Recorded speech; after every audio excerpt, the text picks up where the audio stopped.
So start a new topic, electric vehicles and hybrid electric vehicles. यहाँ दो topic हैं. First topic is electric vehicles and second topic is hybrid electric vehicles. I am professor Vijay Atri from ABES institute of technology Ghaziabad. सबसे पहले हम देखते हैं electric vehicles. Electric vehicles को हम शॉर्ट में बोलते हैं EVs. Electric vehicles EVs. तो हमें इलेक्ट्रिक व्हीकल्स की क्यों रिक्वायरमेंट हुई? हमारे पास IC इंजन थे और IC इंजन से हमारे व्हीकल्स मूव कर रहे थे, चल रहे थे. बट हमें इलेक्ट्रिक व्हीकल्स की रिक्वायरमेंट क्यों हुई? फर्स्ट है पॉल्यूशन. जो हमारा ट्रांसपोर्टेशन है, ट्रांसपोर्टेशन में सबसे ज़्यादा एनर्जी कंज्यूम होती है.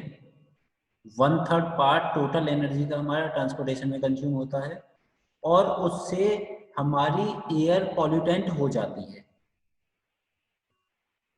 CO2 एंड CO एग्जॉस्ट के थ्रू बाहर निकलते हैं, जिससे एयर पॉल्यूशन बहुत ज़्यादा इफेक्टेड होता है. तो उस पॉल्यूशन को कम करने के लिए हमें EVs पर मूव होना पड़ा, इलेक्ट्रिक व्हीकल्स पर हमें मूव होना पड़ा. IC इंजन से जो एग्जॉस्ट निकलता था उससे हमारा एयर पॉल्यूटेंट हो जाती थी, तो हमें EVs की जरूरत हो गई.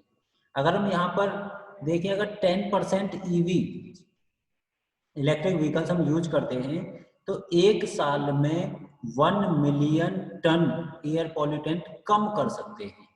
और अगर हम 100% इलेक्ट्रिक व्हीकल्स पर मूव कर जाएंगे तो जस्ट एनवायरनमेंट के CO2 एमिशन जो होता है उसको हम हाफ कर देंगे. मीन्स हम ये कह सकते हैं कि जो हमारा पॉल्यूशन हो रहा है उसमें से आधा पॉल्यूशन हमारा व्हीकल्स की वजह से है. और जब व्हीकल्स को हम इलेक्ट्रिक व्हीकल्स में कन्वर्ट कर देंगे तो हमारा एमिशन हाफ हो जाएगा, एयर पॉल्यूटेंट हमारा हाफ हो जाएगा. Second, capital cost and maintenance cost. अगर हम इलेक्ट्रिक व्हीकल्स की बात करें तो इनकी जो इनिशियल कॉस्ट होती है वो हाई होती है, बट जो इनकी रनिंग कॉस्ट होगी, जो कंटिन्यूएशन में रन हो रहे हैं, वो रनिंग कॉस्ट हमारी रिड्यूस हो जाएगी, हाई होगी, और हमारी रनिंग कॉस्ट हमारी कम होगी as compare to IC engine vehicles. Third point is availability of fuel. जो IC इंजन होते हैं हमारे, IC इंजन के लिए हमें पेट्रोल और डीजल की रिक्वायरमेंट होगी उन्हें चलाने के लिए. But day to day continuation में हमारे जो फॉसिल फ्यूल्स हैं वो रिड्यूस होते जा रहे हैं, फास्ट एप्रिसिएशन हो रहा है, तो इसीलिए उसकी अवेलेबिलिटी कम होती जा रही है और उसकी कॉस्ट इंक्रीज होती जा रही है. इस वजह से हमें इलेक्ट्रिक व्हीकल्स पर मूव करना पड़ा. अब ये इलेक्ट्रिक व्हीकल्स होते क्या हैं? What is an electric vehicles? EV means electric vehicles. Electric vehicles में जो एनर्जी सोर्स होता है वो हमारा पोर्टेबल होता है. पोर्टेबल किसकी हेल्प से? बैटरी की हेल्प से. बैटरी की हेल्प से हम एनर्जी प्रोवाइड कराते हैं. तो यहाँ पर एक पोर्टेबल सोर्स, एनर्जी सोर्स है. और जो IC इंजन में फ्यूल की बर्निंग की वजह से हमें मोशन मिल रहा था, मैकेनिकल एनर्जी मिल रही थी, यहाँ पर वो ट्रैक्शन इफेक्ट हमें प्रोवाइड किया जाता है with the help of electric motor. यहाँ हम इलेक्ट्रिक मोटर यूज करते हैं IC इंजन की जगह. वो इलेक्ट्रिक मोटर हमें ट्रैक्शन इफेक्ट प्रोवाइड कराती है और हमारे व्हील्स रोटेट होते हैं. अब अगर इलेक्ट्रिक व्हीकल्स की हम डेफिनेशन की बात करें तो electric vehicles is powered by an electric motor. और ये इलेक्ट्रिक मोटर किससे चलती है? This electric motor is powered by the rechargeable batteries. और ये बैटरी किसकी हेल्प से चार्ज होती है? ये बैटरी जो घरों में हमारी सिंपल इलेक्ट्रिसिटी आ रही है उस इलेक्ट्रिसिटी की हेल्प से हम इसे चार्ज करते हैं. तो इलेक्ट्रिक व्हीकल्स क्या हुए कि जो इलेक्ट्रिसिटी है हमारी, उस इलेक्ट्रिसिटी से हम बैटरीज को चार्ज करते हैं और बैटरीज का पूरा हम पैक रखते हैं, मल्टीपल बैटरीज एक साथ, और उस बैटरी से हम इलेक्ट्रिक मोटर को चलाते हैं और वो इलेक्ट्रिक मोटर हमारी इलेक्ट्रिकल एनर्जी को मैकेनिकल एनर्जी में कन्वर्ट कर देती है और हमारे व्हील्स रोटेट हो जाते हैं। ये है हमारे ईवीज। तो यहाँ पर कोई फ्यूल बर्न नहीं हो रहा। जब कोई फ्यूल बर्न नहीं हो रहा है तो इस केस में हमें कोई भी एमिशन नहीं मिलेगा, एयर पॉल्यूटेंट हमारा कम हो जाएगा। ये है हमारे इलेक्ट्रिक व्हीकल्स। अब इन इलेक्ट्रिक व्हीकल्स में कौन कौन से हम कंपोनेंट यूज करते हैं? बहुत सारे कंपोनेंट यहाँ पर यूज होते हैं। तो कुछ मेन कंपोनेंट के बारे में हम यहाँ पढ़ेंगे जो इलेक्ट्रिक व्हीकल्स में हम यूज करते हैं। फर्स्ट कंपोनेंट हमारा बैटरी, जो कि सबसे इंपॉर्टेंट कंपोनेंट है। बैटरी चार्ज होंगी तभी हम मोटर को चला सकते हैं। तो बैटरी की बात कर रहे हैं। बैटरी हमारी इलेक्ट्रिक मोटर को पावर सप्लाई करती है, इलेक्ट्रिक मोटर को पावर देती है। और जो बैटरी होती है उसे हम एम्पियर में मेजर करते हैं। तो उसकी यूनिट जो होती है वो होती है AH, एम्पियर आवर। अलग अलग एम्पियर की बैटरी आती है तो उन्हें हम उसकी हेल्प से मेजर करते हैं। अब बैटरी जो हम गाड़ीज में या इलेक्ट्रिक व्हीकल्स में यूज करते हैं वो पूरा बैटरी पैक होता है और उस बैटरी पैक को बैटरी मैनेजमेंट सिस्टम की हेल्प से हम मैनेज रखते हैं कि किस बैटरी को कितना कब यूज करना है। सेकंड कंपोनेंट आता है हमारा पावर कन्वर्टर, और इसे हम कंट्रोलर भी बोलते हैं। नाम से पता चला है पावर कन्वर्टर, जो पावर को कन्वर्ट करता है। अभी हमने यहाँ पर बैटरी यूज की और इन बैटरीज को चार्ज किया हमने किसकी हेल्प से? जनरल इलेक्ट्रिसिटी की हेल्प से, जो हमारे घरों में यूज हो रही है। अब इस बैटरी के अंदर जो एनर्जी स्टोर हो रही है वो एनर्जी हमारी एक डीसी सा पावर है। जो एनर्जी स्टोर हो गई वो हमारी फिक्स डीसी पावर है। बट किसी भी इलेक्ट्रिक मोटर को रन कराने के लिए हमें एसी की भी जरूरत पड़ सकती है और वेरिएबल डीसी की भी जरूरत पड़ सकती है। तो इस बैटरी की एनर्जी को जो फिक्स डीसी फॉर्मेट में है उसे एसी और वेरिएबल डीसी में कन्वर्ट करने के लिए जिस डिवाइस का हम यूज करते हैं उसे बोलते हैं पावर कन्वर्टर या कंट्रोलर। इस फिक्स डीसी को हम किस में कन्वर्ट कर रहे हैं? वेरिएबल डीसी और वेरिएबल एसी में। और ये कहाँ जाती है फिर? इलेक्ट्रिक मोटर्स पर। अब इलेक्ट्रिक मोटर क्या है? इनिशियल में हम जो इलेक्ट्रिक मोटर यूज करते थे वो डीसी सीरीज इंडक्शन मोटर हुआ करती थी। बट अब हम एक स्पेशल टाइप की इलेक्ट्रिक मशीन यूज करते हैं और ये इलेक्ट्रिक मोटर इलेक्ट्रिकल एनर्जी को मैकेनिकल एनर्जी में कन्वर्ट कर देती है। जो हमारी इलेक्ट्रिकल मोटर है वो इलेक्ट्रिकल एनर्जी को मैकेनिकल एनर्जी में कन्वर्ट कर देगी। नेक्स्ट कंपोनेंट है हमारा ट्रांसमिशन। जब हमारी मोटर की हेल्प से इलेक्ट्रिकल एनर्जी मैकेनिकल एनर्जी में कन्वर्ट हो गई, अब इस मैकेनिकल एनर्जी को हमें व्हील्स के पास ट्रांसमिट करना है। तो उस एनर्जी को व्हील्स के पास ट्रांसमिट करने के लिए जिस अरेंजमेंट का हम यूज करते हैं उस अरेंजमेंट को बोलते हैं हम ट्रांसमिशन। इसमें गियर बॉक्स होता है, अरेंजमेंट होते हैं, डिफरेंशियल्स होते हैं। उनकी हेल्प से इस इलेक्ट्रिक मोटर की एनर्जी को हम व्हील्स के पास ट्रांसमिट कर देते हैं। इंजन टू व्हील जो हमारी पावर ट्रांसमिट हो रही है वो होता है ट्रांसमिशन की हेल्प से।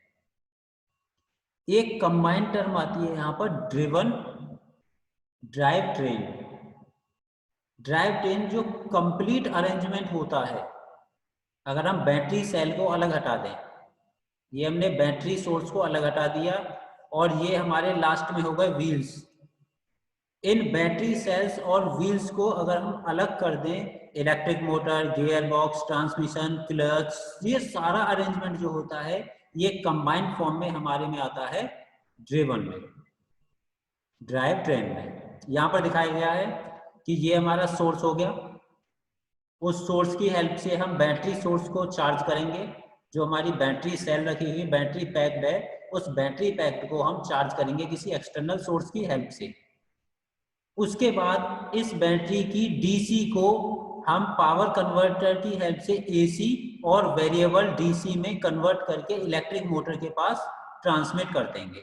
और इलेक्ट्रिक मोटर हमारी इलेक्ट्रिकल एनर्जी को मैकेनिकल एनर्जी में कन्वर्ट करेगी। कन्वर्ट करने के बाद ये एनर्जी ट्रांसमिशन या ड्राइव शाफ्ट की हेल्प से व्हील्स पर ट्रांसमिट हो जाएगी। ये इसका टोटल अरेंजमेंट है। तो सिंपल इंजन और इलेक्ट्रिक व्हीकल्स में जो कन्वर्जन हुआ, इंजन में जो हमारा आईसी इंजन था, आईसी इंजन, उस आईसी इंजन को हमने मोटर से रिप्लेस कर दिया। इस मोटर को किसकी जगह पर यूज किया हमने? आईसी इंजन की। और वहां पर जो फ्यूल टैंक होता था, यहाँ फ्यूल का काम क्या कर रहा है? हमारी बैटरीज। ये जो बैटरी है हमारी, ये बैटरी फ्यूल का काम कर रही है।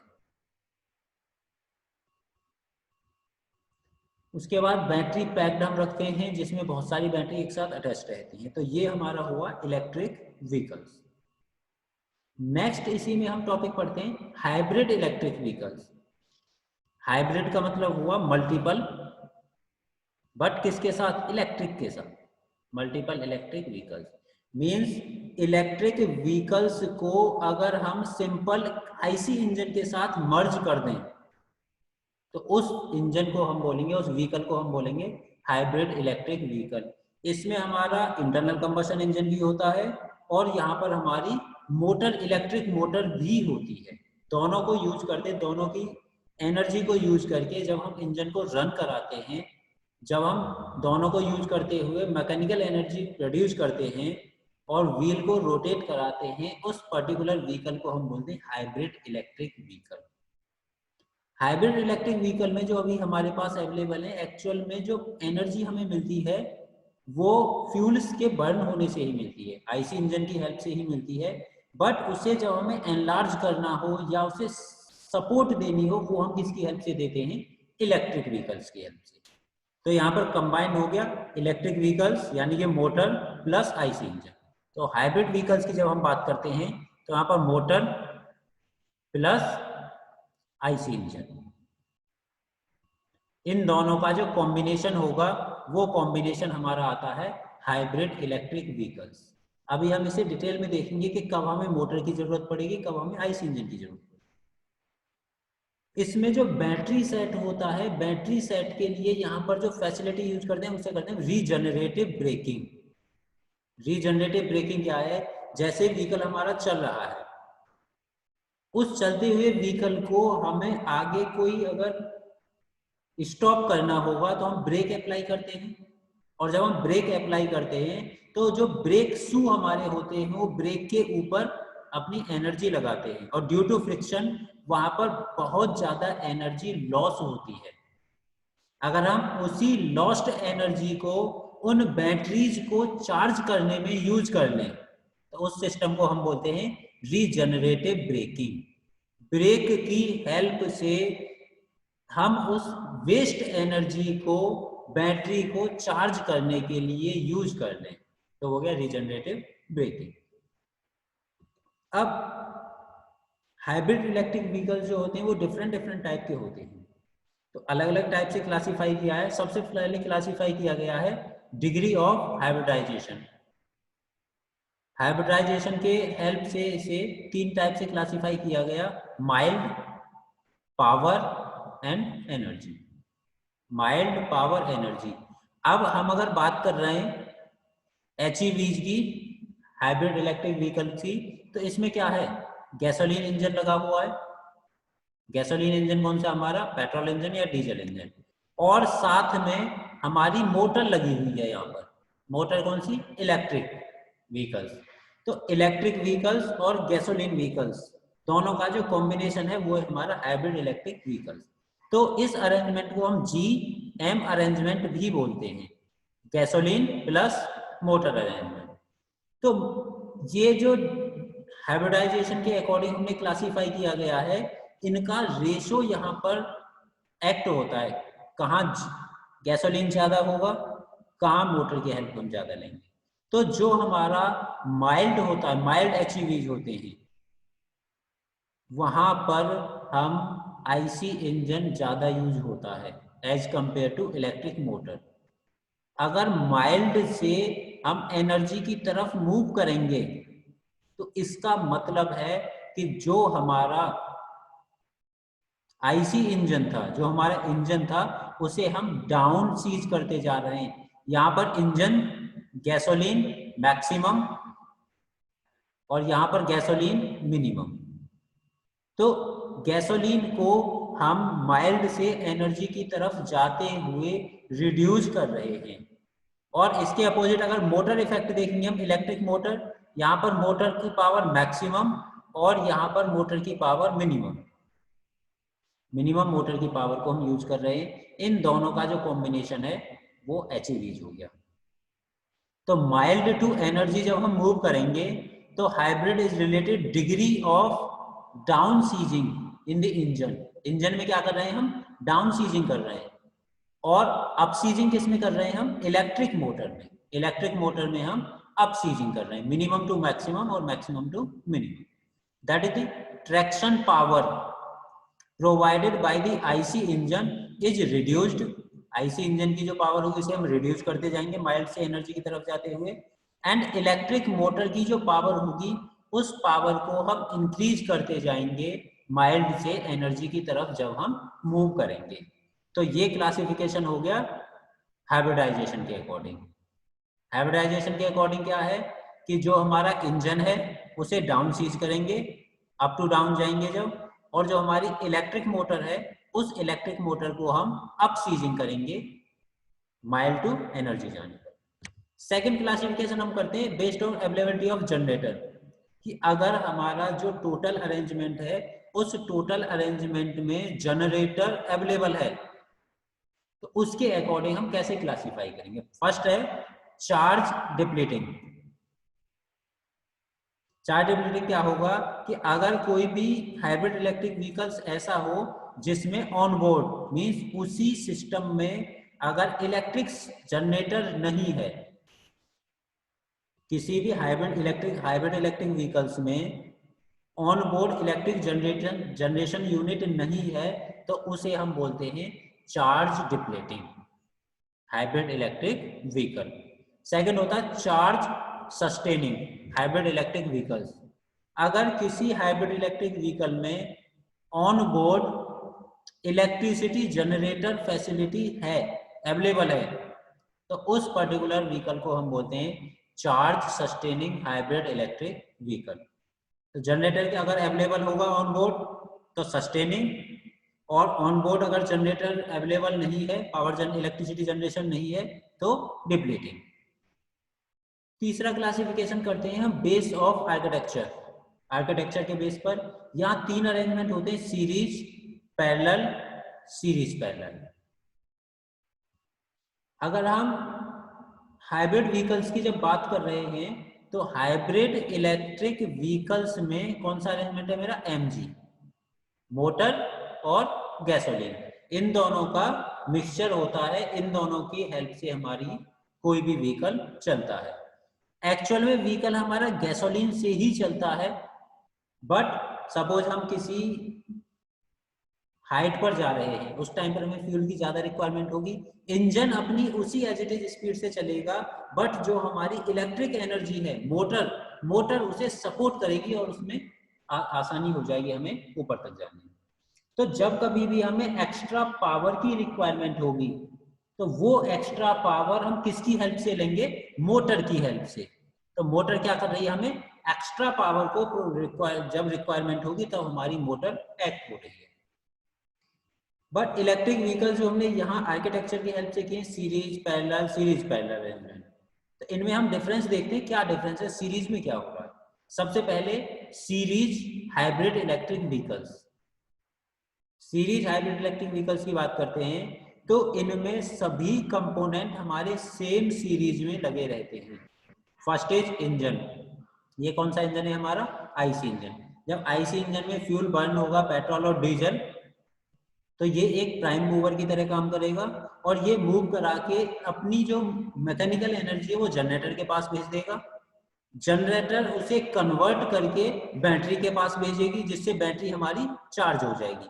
तो इंजन से कहाँ गया हमारा, जनरेटर पर, जनरेटर ने उसे कन्वर्ट किया, कन्वर्ट करके उसे बैटरी को चार्ज करने में हेल्प किया। और जब बैटरी चार्ज हो गई, बैटरी के बाद हमने फिर से कन्वर्टर लगाया और उस बैटरी से हमने डीसी पावर को वेरिएबल डीसी और एसी में कन्वर्ट करके मोटर के पास भेज दिया और मोटर ने इलेक्ट्रिकल एनर्जी को मैकेनिकल एनर्जी में कन्वर्ट कर दिया और उससे हमें मैकेनिकल एनर्जी मिल गई। उस मैकेनिकल एनर्जी को ट्रांसमिशन लाइन की हेल्प से और एक डिफरेंशियल गियर लगा के हमने व्हील्स के पास ट्रांसमिट कर दिया। ये हमारा सीरीज अरेंजमेंट। अब इस सीरीज में अगर देख रहे हो सभी कंपोनेंट एक ही लाइन में लगे हुए हैं, तो इसका मतलब जो हमारा कंबाइंड इंजन हो गया, कंबाइंड आईसी इंजन या कंबाइंड व्हीकल हो गया, उसका सिस्टम बहुत लार्ज हो गया। पहले इंजन होगा, उसके बाद जनरेटर होगा, उसके बाद बैटरीज होंगी, उसके बाद मोटर कन्वर्टर होगा, उसके बाद मोटर होगी, उसके बाद ट्रांसमिशन होगा, फिर हमारा व्हील्स होंगे। तो ये एक लार्ज सीरीज हो गई जिससे हमें डिसएडवांटेज भी मिलेगा, कुछ एडवांटेजेस भी होंगे। अगर हम इसके एडवांटेज की बात करें, एडवांटेज ये है कि हम इजीली कंट्रोल कर सकते हैं। जो इलेक्ट्रिक मोटर चल रही है बैटरी से, उसे हम इजीली कंट्रोल कर सकते हैं with the help of power converter. Speed controlling easy हो जाएगी यहाँ पर। बट डिसएडवांटेज क्या है यहाँ पर? जो हमारा पावर ट्रेन कंपोनेंट्स हैं, मींस पावर ट्रेन कंपोनेंट यहाँ से स्टार्ट होके और यहाँ तक बहुत लार्ज है ये, और ये फुल रेटिंग पर component has to rated for the full rating. तो इन्हें संभालना या इन्हें अरेंज करके रखना एक टिपिकल हो जाता है व्हीकल में, क्योंकि हमारे पास मल्टीपल ऑप्शंस हो जाते हैं। इंजन होगा सबसे पहले, फिर जनरेटर, फिर बैटरी, कन्वर्टर, मोटर, ट्रांसमिशन। तो बहुत लंबी एक सीरीज हो जाती है और फुल रेटिंग पर इसे हमें संभालना टिपिकल हो जाता है। तो सीरीज हाइब्रिड में हमें कोई फायदा नहीं है, लॉस ही लॉस है, क्योंकि यहाँ पर हमें इंजन भी यूज करना पड़ रहा है। अब अगर हम सिंपल आईसी इंजन यूज करते तो इस इंजन की एनर्जी को डायरेक्ट हम ट्रांसमिशन पर भेजते और व्हील्स को रोटेट करा लेते। और हम डायरेक्टली इलेक्ट्रिक व्हीकल्स यूज करते तो इस बैटरी की एनर्जी को पहले हम मोटर पर भेजते और फिर ट्रांसमिशन पर लगा लेते। अब यहाँ एक्स्ट्रा एफर्ट हम लगा रहे हैं, इंजन की एनर्जी से पहले जनरेटर को चला रहे हैं, जनरेटर से हम बैटरी को चार्ज कर रहे हैं, बैटरी को चार्ज करके मोटर पर भेज रहे हैं, मोटर से हम ट्रांसमिशन पर भेज रहे हैं। तो कॉम्बिनेशन तो हुआ हमारा गैसोलीन इंजन और इलेक्ट्रिक इंजन का, बट यहाँ पर डिसएडवांटेज हो गया कि इंजन को हम डायरेक्टली यूज कर सकते हैं, उसे जनरेटर पर भेज रहे हैं, इंजन भी यूज हुआ, बैटरी भी चार्जेज हुई, तो इसका वेट बहुत ज्यादा हो जाएगा और ट्रांसमिशन लाइन जो मेरी है वो बहुत लेंदी हो जाएगी। दूसरा अरेंजमेंट आता है पैरेलल अरेंजमेंट। पैरेलल अरेंजमेंट में क्या है कि जो हमारी इंजन और हमारे इलेक्ट्रिक मोटर दोनों एक दूसरे के पैरेलली रहेंगी,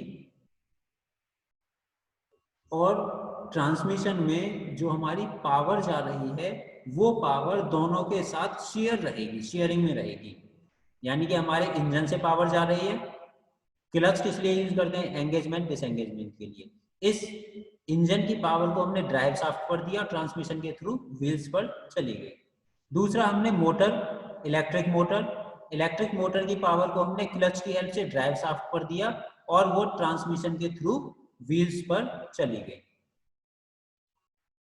यहां पर जो हमारी बैटरीज हैं, ये बैटरी व्हील्स से चार्ज होती रहती हैं, और जब हमें एक्स्ट्रा पावर की रिक्वायरमेंट होती है तो इन बैटरीज की हेल्प से हम एक्स्ट्रा पावर दे सकते हैं।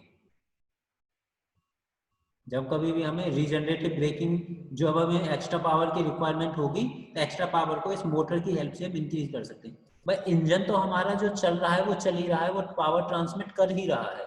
अब मुझे एक्स्ट्रा पावर की जरूरत पड़ी तो एक्स्ट्रा पावर मैं इस मोटर की हेल्प से प्रोवाइड कर सकता हूँ। और ये मोटर किससे चल रही है? बैटरी से। और इन बैटरीज को चार्ज करने के लिए मैं जो व्हील पर ब्रेक अप्लाई करते हैं, जो रीजनरेटिव ब्रेकिंग सिस्टम होता है, उसकी हेल्प से हम यहाँ पर इन बैटरीज को चार्ज कर लेते हैं। ये हमारा पैरेलल हाइब्रिड। पैरेलल हाइब्रिड में दोनों एक दूसरे के पैरेलल ही लगे रहते हैं और दोनों से पावर जाती है, शेयरिंग में पावर होती है। नेक्स्ट आता है हमारा इसका एडवांटेज। एडवांटेज सबसे बड़ा यही है कि इसका साइज रिड्यूस हो गया, क्योंकि जब हमने सीरीज में लगा रखा था सभी एक ही लाइन में थे तो ट्रांसमिशन बहुत लार्ज था। अब दोनों को एक साथ लगा दिया तो इसके लिए हमारे इसका साइज कम हो गया। बट यहाँ पर एक डिसएडवांटेज ये हो जाता है कि जब दोनों पैरेलल हैं तो ये फाइंड आउट करना बड़ा टिपिकल हो जाता है कि इंजन से ज़्यादा पावर जा रही है या फिर हमारी मोटर से ज़्यादा पावर जा रही है, किससे कितनी पावर शेयरिंग करनी है ये टिपिकल हो जाता है। और इस शेयरिंग के लिए हमें गियर अरेंजमेंट भी यूज करने पड़ते हैं। तो यहाँ पर हमें मैकेनिकल इक्विपमेंट और भी लगाने पड़ेंगे जो नॉर्मल सिस्टम में नहीं लगाते थे। यहाँ पर हमें प्लेनेटरी गियर सिस्टम अरेंजमेंट लगाना होगा, जो सन एंड प्लेनेट गियर होते हैं जो पावर को एक जगह से दूसरी जगह ट्रांसमिट करते हैं। तो यहाँ पर ये एक डिसएडवांटेज है कि हमें एक तो मैकेनिकल इक्विपमेंट एडिशनली लगाने होंगे, कुछ गियर अरेंजमेंट अलग से और लगाने होंगे। दूसरा, जो पावर शेयर की जा रही है वो ये फाइंड आउट करना टिपिकल हो जाता है कि कहाँ से कितनी पावर जाएगी। अगला अरेंजमेंट होता है हमारा series parallel arrangement. Series parallel में क्या है कि ये सीरीज अरेंजमेंट भी होता है और पैरेलल अरेंजमेंट भी होता है, मींस दोनों का कंबाइंड इफेक्ट होता है। दोनों का कंबाइंड इफेक्ट कैसे? इंजन चलेगा हमारा, अब इंजन की पावर को हम पावर स्प्लिटर में भेजते हैं। पावर स्प्लिटर क्या करता है कि पावर को स्प्लिट कर देता है। कुछ पावर की हेल्प से तो हम अपनी इंजन को रन करा रहे हैं, ड्राइव शाफ्ट के साथ भेज के ट्रांसमिशन से व्हील को रोटेट करा रहे हैं, और उसी पावर में से कुछ पावर को हम जनरेटर में यूज कर रहे हैं, और उस जनरेटर से हम बैटरीज को चार्ज कर रहे हैं, और बैटरीज को चार्ज करके वहां से हम मोटर को रन करा रहे हैं, और इन मोटर से हम ड्राइव शाफ्ट को चला रहे हैं। तो एक अरेंजमेंट तो हमारा ये सीधा सीधा हो गया, इंजन से power splitter, drive shaft, then transmission, और देन डिफरेंशियल की हेल्प से व्हील पर। ये तो हमारी साइकिल चलती ही रहेगी। अब कभी ऐसी सिचुएशन आती है कि हमें एक्स्ट्रा पावर की रिक्वायरमेंट है, तो उस एक्स्ट्रा पावर के लिए हमने इस इंजन की पावर को पावर स्प्लिटर से जनरेटर के पास भेजा था, और जनरेटर से हमने बैटरीज को चार्ज किया था। अब हमारी बैटरी चार्ज्ड है, और बैटरी चार्ज है, कन्वर्टर की हेल्प से हमने उसे इलेक्ट्रिकल एनर्जी में इलेक्ट्रिक मोटर को सप्लाई कर दी। जब हमें एक्स्ट्रा एनर्जी की रिक्वायरमेंट होगी तब इस मोटर से हम उस एक्स्ट्रा एनर्जी को यूटिलाइज कर सकते हैं, और इस मोटर से जो एनर्जी यूटिलाइज करेंगे उसे ट्रांसमिशन के थ्रू हम व्हील्स के पास भेज सकते हैं। ये हमारे हाइब्रिड इलेक्ट्रिक व्हीकल्स जो मोस्टली हम यूज करते हैं, वो मोस्टली हम यूज कर रहे हैं parallel series hybrid electric vehicle. इसमें हमारा व्हीकल इंजन से ही चलता है, और इंजन की कुछ पावर को जनरेटर की हेल्प से हम बैटरीज में यूज करते हैं, और वहां से जब हमें एक्स्ट्रा पावर की रिक्वायरमेंट होती है तो इस मोटर की हेल्प से हम एक्स्ट्रा पावर ले लेते हैं। और एक चलते हैं हमारे electric vehicles. Electric vehicles simply हमारे चार्जिंग स्टेशन होते हैं, और चार्जिंग स्टेशन पर बैटरी को चार्ज करके तब हम रन कराते हैं। हाइब्रिड इलेक्ट्रिक व्हीकल में हमें चार्ज करने की जरूरत नहीं होती, क्योंकि बैटरी को चार्ज करने के लिए हम इंजन से ही पावर ले लेते हैं और उन्हें चार्ज कर लेते हैं, और जब उससे रिक्वायरमेंट होती है हाई एनर्जी की, उस टाइम उस मोटर से हम उस बैटरीज की पावर को यूज कर लेंगे। अब इन हाइब्रिड इलेक्ट्रिकल और इलेक्ट्रिक व्हीकल्स को मोटिवेट करने के लिए कुछ गवर्नमेंट ने भी स्कीम निकाली हुई थी कि सब्सिडी उन पर मिलेगी। दूसरा, अगर आप इलेक्ट्रिक व्हीकल्स मैन्युफैक्चरिंग का प्लांट लगाना चाहते हो तो गवर्नमेंट की तरफ से फंडिंग मिलेगी। ये सारी चीजें भी गवर्नमेंट की तरफ से की गई थी इलेक्ट्रिक व्हीकल्स को आगे लाने के लिए। अब इलेक्ट्रिक व्हीकल्स के साथ साथ plug in hybrid electric vehicles भी होते हैं। Plug in hybrid electric vehicles का क्या मतलब है कि ये हमारे हाइब्रिड इलेक्ट्रिक व्हीकल्स तो हैं। हाइब्रिड इलेक्ट्रिक व्हीकल्स मतलब गैस और मोटर दोनों से चल रहे हैं। इनमें क्या होता है कि ये पहले इलेक्ट्रिक मोटर से ही चलते हैं, और जब वो इलेक्ट्रिक मोटर हमारी डिस्चार्ज हो जाती है उसके बाद ये व्हीकल्स हमारे फ्यूल पर कन्वर्ट हो जाते हैं। इनिशियल में जो कुछ डिस्टेंस होगी वो फुल्ली इलेक्ट्रिक मोड में चलेंगे ये, उसके बाद आगे की जो लार्जर डिस्टेंस होगी वो हाइब्रिड व्हीकल की तरह चलेंगे। अब इनकी जो बैटरी होगी वो सेल्फ चार्ज नहीं होगी, उस बैटरी को चार्ज करने के लिए हमें इलेक्ट्रिक पावर स्टेशन से इसे प्लग इन करना होगा और बैटरी को हमें चार्ज करना होगा। अगर कम डिस्टेंस के लिए हम यूज कर रहे हैं तो कम डिस्टेंस के लिए plug in hybrid electric vehicles बहुत अच्छे होते हैं, बट ये अभी मैन्युफैक्चर नहीं हुए हैं। अगर हम plug in hybrid electric vehicles की बात करें, ये अभी व्हीकल्स यहाँ पर नहीं है कि हम पहले बैटरी से चलाएं और जब बैटरी हमारी डिस्चार्ज हो जाए, डिस्चार्ज होने के बाद हम हाइब्रिड व्हीकल्स पर मूव कर जाएं, मीन्स हम उसे फ्यूल से चलाना स्टार्ट कर दें और उसके बाद फिर कोई स्टेशन आए वहां पर हम उस बैटरी को चार्ज कर दें। National mission for electricity mobility NMEM, government of India ने NMEM को 2011 में स्टार्ट किया था।